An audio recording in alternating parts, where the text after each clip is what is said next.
So you just want to be sure you take your main cap off, your balancing act that you had going on the table. And before you put your piston in the cylinder, you need to make sure that you've got it, the orientation correct on it. So like I said, the tang goes to the passenger side and the piston says cam side on it.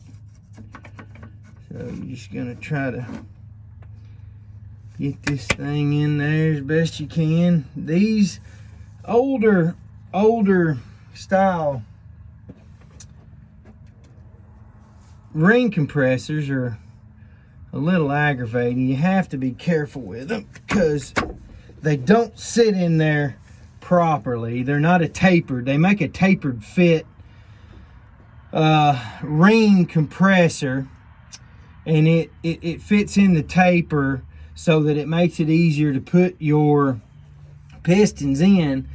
For as much as I do it, which is very, very rare and very minimal, I just can't see buying a big high dollar ring compressor to do this. So you're just going to make sure your tamping tool is clean, and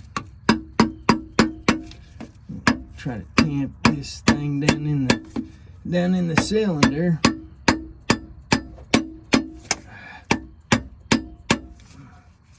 Got to be careful, guys. Okay, so I've been putting quite a bit of pressure on this thing and nothing's happening. So what that tells me is that my oil ring at the bottom has come out of this and is stuck on the top of the cylinder.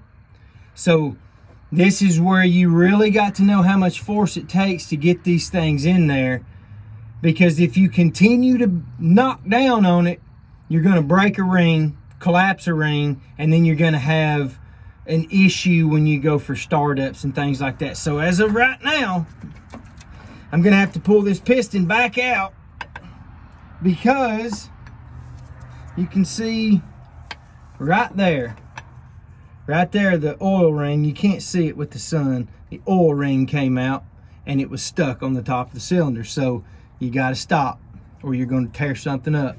It doesn't take much pressure to get it in, so you can't continue to knock down on it. You're going to tear something up. So I'm going to go reset this ring compressor and try it again.